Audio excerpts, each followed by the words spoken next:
Today we have a very special guest, one of our closest friends, and we're bringing him on today as a co-host. This is Austin Kittner. What's up, man? What's going on, Gool boys? Oh. Yeah, now this is the real crew right here. The real crew. How's everybody's quarantine? It's definitely going. That's about all you can say. Going nowhere. It's going, man. Can't complain. Kids are good. Wife's good. All right, well, so normally we start off the show with some current events. One of our favorite bands across the boards here, Foo Fighters. Dave Grohl announced that they've been recording a lot of stuff. In fact, they've written a whole record during quarantine, and they're in the mastering process. This is big news, guys. This is big news. Yeah, dude. I mean, we're going back just in our lifetime. Like, Foo Fighters is I know it's Chris, Austin, and myself is one of our favorite bands of all time.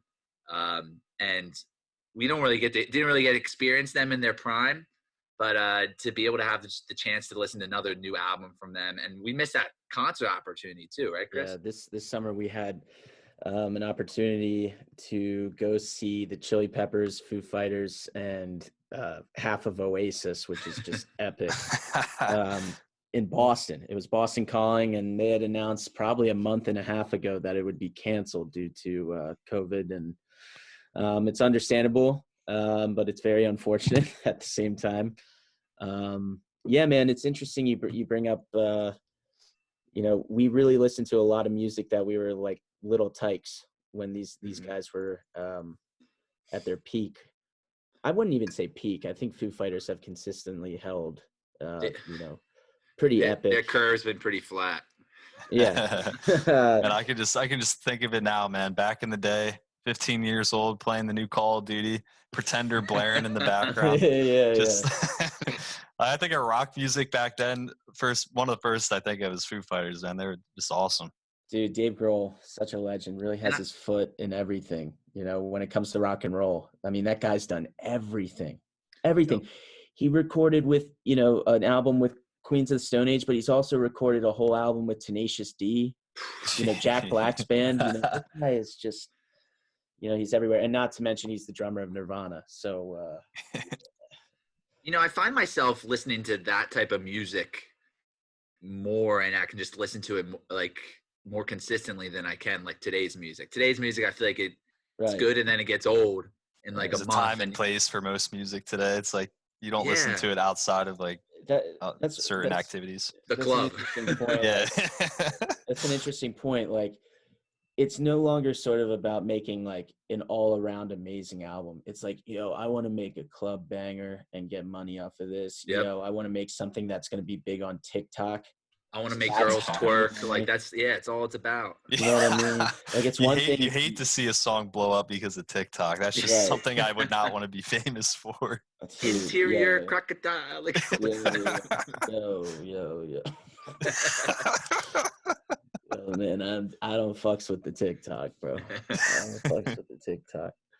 Man, also another huge artist, Eminem.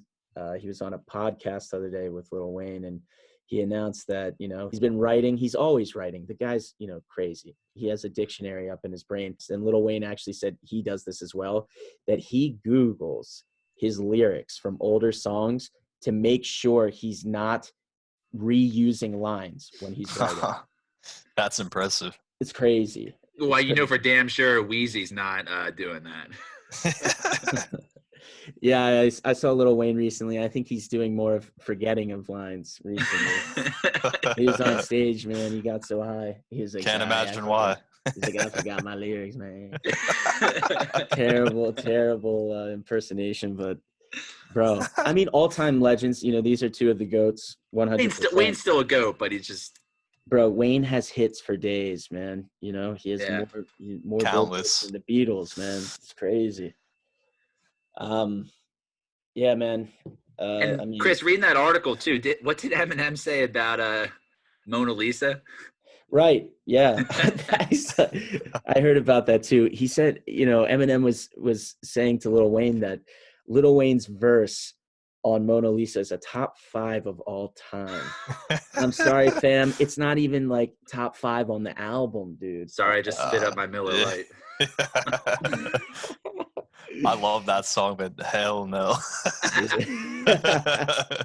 Dude, I mean, you think about all the rap verses you've ever heard. I mean, I just think about like any kind of classic Jay-Z, you know, Give Me the Loot, Biggie, like Give me the loot. Oh, any man. Andre 3000 feature, you know, bro. I can name like 10 songs from each of those guys that's better than Mona Lisa. Yeah. And like Kendrick, we haven't even touched on Kendrick.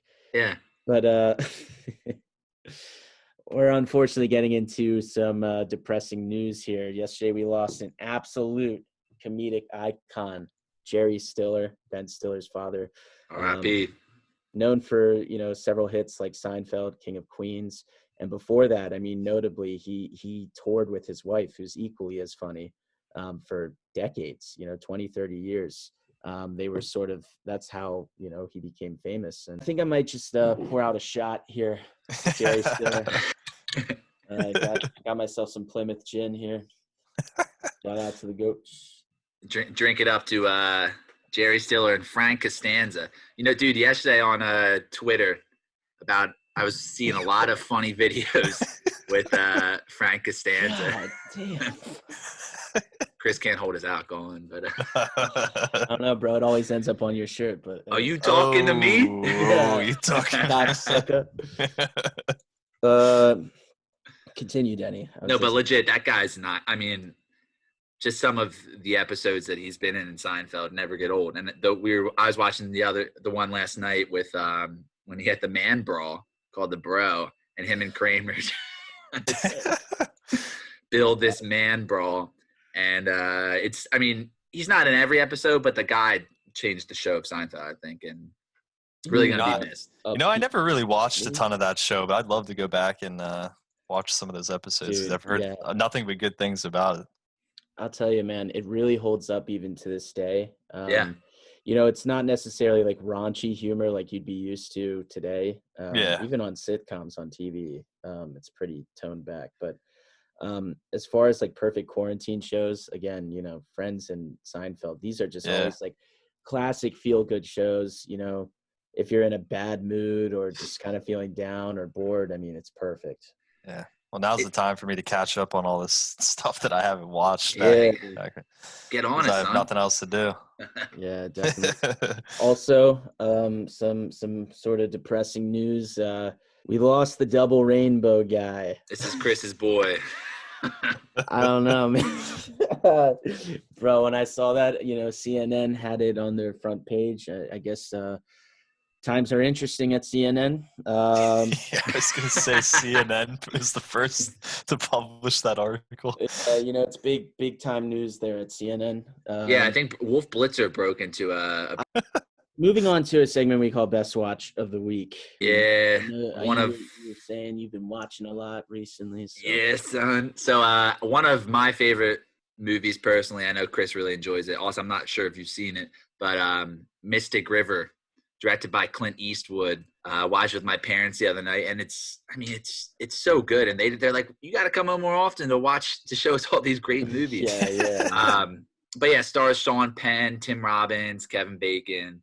Yeah, Lawrence Fishburne, Laura Linney. Yeah, it's I actually have incredible. not seen that. I have not seen it yet. It won a few Oscars and definitely was nominated for a few. When did it come out? 2003.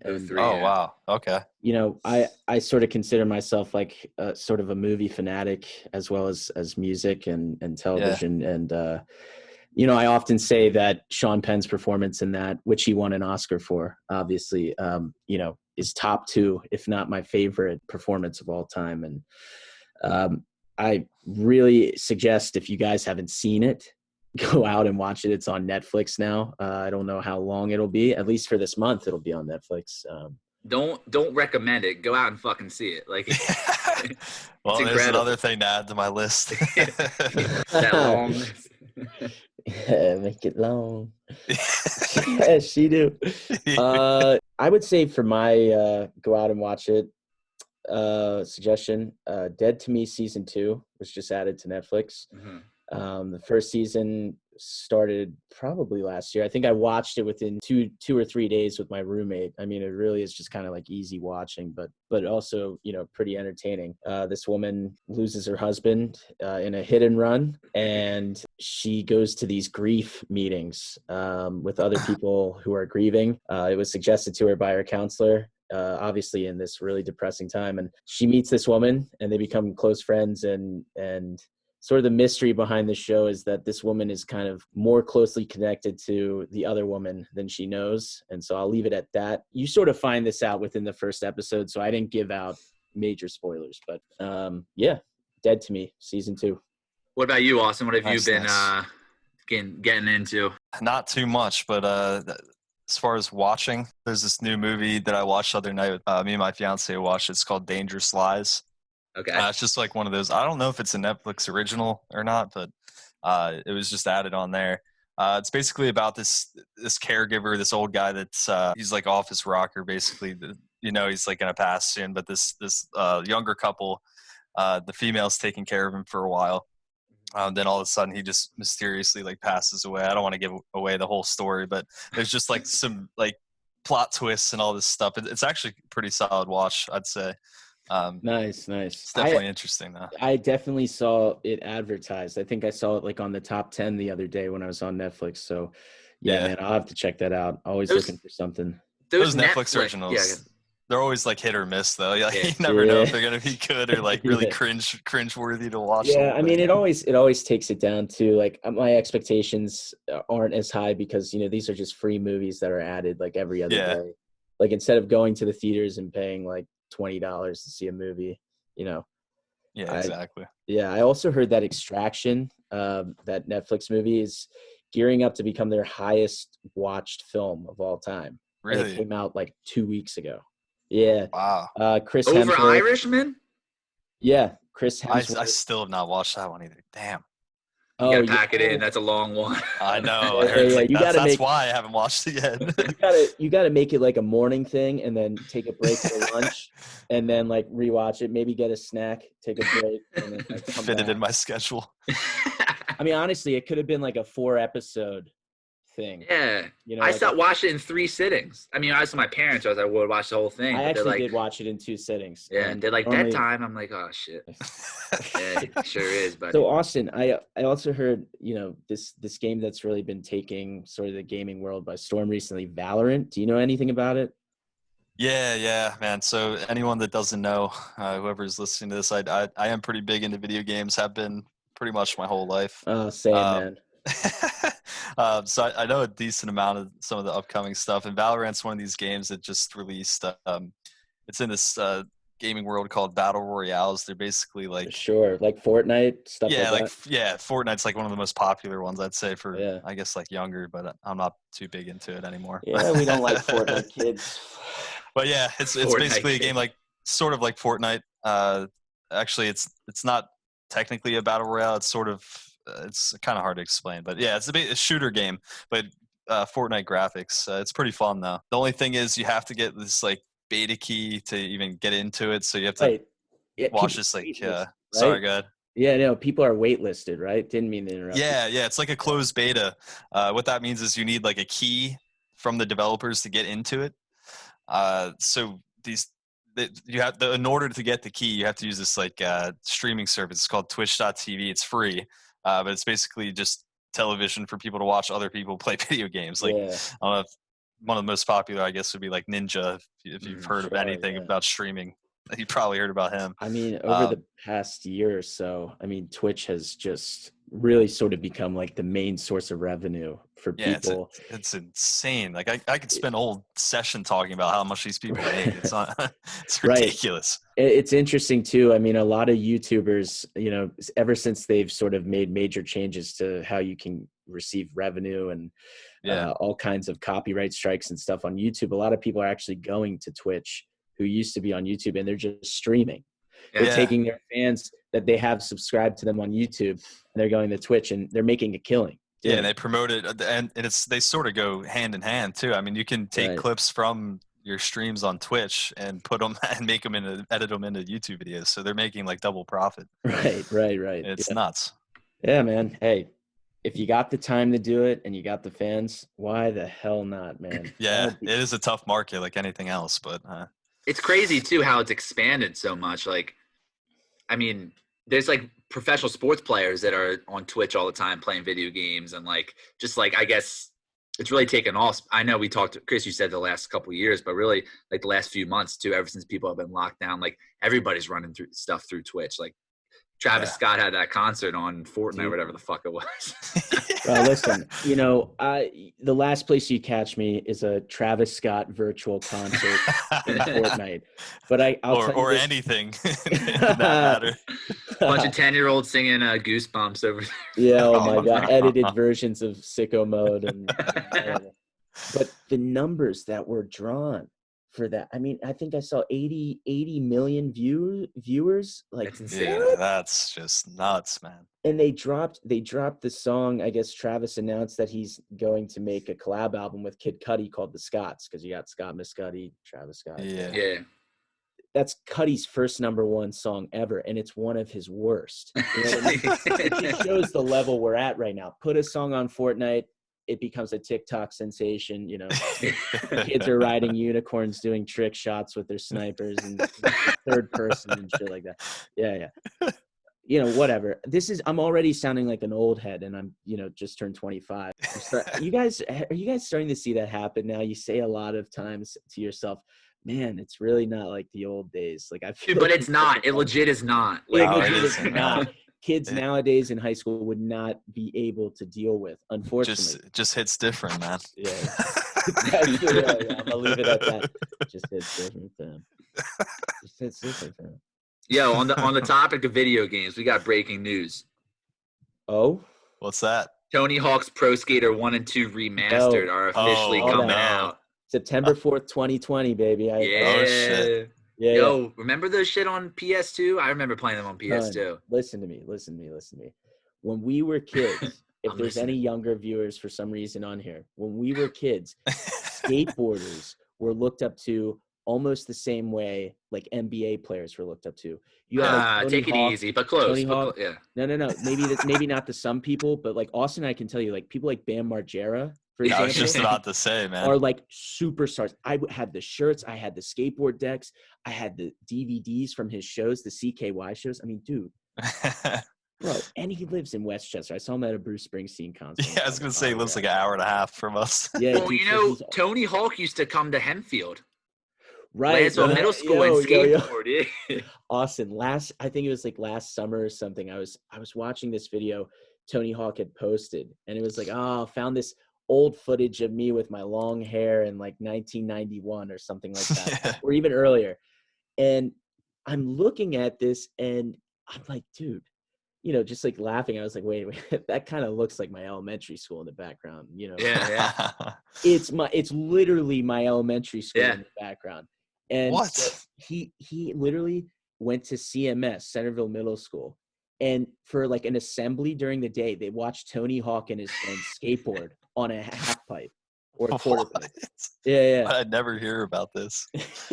He used to do that. Like, you just go to like random places throughout the country in like springs and summers and just make like a little bit of money here and there before he became like big. Yeah, I mean, nuts. At that point, they were selling like bootleg like tapes and stuff, like VHS tapes and stuff.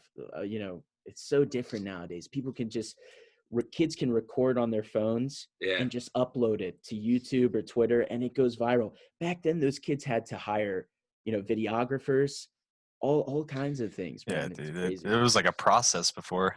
Yeah, and there's no such thing as like editing takes. Like what take you took was your take. You know what I mean? If that makes sense. Crazy. You gotta give it up to the legends, man. You know, they really work their ass off. Not that others don't, but true. That old head mentality is coming back again, man. These kids record on their back phones. in my day. Damn whippersnappers. As you guys probably know, we love music around here on this channel, and we love hip hop specifically, as well as many other genres. But top 5 rap albums since 2010. Top five. Top five. I mean, first thing jumps out to me. Damn. Kendrick Lamar. Yeah, man. Won a Incredible. Pulitzer Prize for it. I mean, guys, only rap different. album to win a Pulitzer Prize. And the greatest thing about it is, we love Drake, but we also don't support the way Drake's been acting for probably the past 5 years. And so anti-Drake support it's system. sort of been completely confirmed that Damn is a complete diss track to Drake. The whole album is about Drake and commercialism and man, basically what Kendrick set out to do is, in my opinion, he made a classic hip hop album. Then he did a jazz and African American culture influenced album. It draws on all of his influence over the years, whether it was the music, his parents, like he was collaborating with artists that his parents raised him on. Yeah. Classic jazz musicians and funk musicians but then he was like, well, I haven't taken on the radio yet. He made a whole album that's like the best radio music you'll ever hear. And so that's why I love it so much, because everything is so fucking catchy throughout that whole album. Yep. What about you, Austin? What are some that come to mind for you? Man, top 5. That's a tough topic there. I'm always terrible at picking like top lists of stuff, but yeah. One thing that definitely comes to mind, I don't know if it's like the best, but Stoney Post Malone is definitely one of my favorites. I don't know where I'd place that. Incredible. Maybe 5. Stoney was a debut album. Everybody thought Post Malone was going to be a one-hit wonder. Like I never fucked with White Iverson. I never did. And it was only until he started releasing songs like Too Young and Congratulations that I was like, wow, this is like 3 hits in a row here. And even to this day, his album is in like the top 10 each year for selling albums each year, which is just insane. Yeah. It's got a lot of catchy tunes too. Like, I mean, a lot of the songs on the album I can sing like all the time. I mean, like, man, Outkast, Biggie, jeez, Eminem. Oh my. Wait, we're going back to 2010. Oh yeah, but still. Whoa! Yeah, I was gonna say Biggie. What?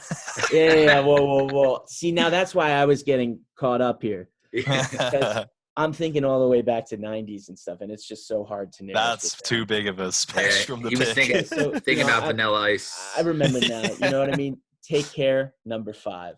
That was it. Yeah. Drake's best album. It's not like a lyrical masterpiece, but it's pretty incredible, and all the beats are just amazing. He introduced on that album Kendrick and The Weeknd, together. That's crazy. He gave Kendrick his own song on that album. Yeah. One of them, like, not many people know about that song. At least I didn't. When I first heard that, Chris, yeah, Buried Alive interlude. He's incredible. Like, welcome, Kendrick, and yeah, I mean, he just took off, man. Watch the Throne. Iconic. Oh boy, dude, that shit gets me going. Has Eminem have any good albums since 2010? I'm trying to think. I mean, I think like Recovery was good. Recovery was good, yeah. I wouldn't put his most recent one in top 5, but no, yeah. Trying to think, man. I think like number 2 or 1 would be like Pink Friday, fucking Nicki Minaj, dude. Oh, you had me going for God. I don't know why y'all are laughing, but man, that bangs. Oh yeah. Top five. Dude, so I mean, I'm gonna just give you the 5 straight off the bat. You got fucking Take Care at 5. Number 4, I mean, I would probably, Good Kid, Mad City. Number 4. Number 3, we're looking at Yeezus. Ooh. Number 2, Watch the Throne. And number 1, My Beautiful Dark Twisted Fantasy. Past 2 years, different story, but Love it, boys. Love it.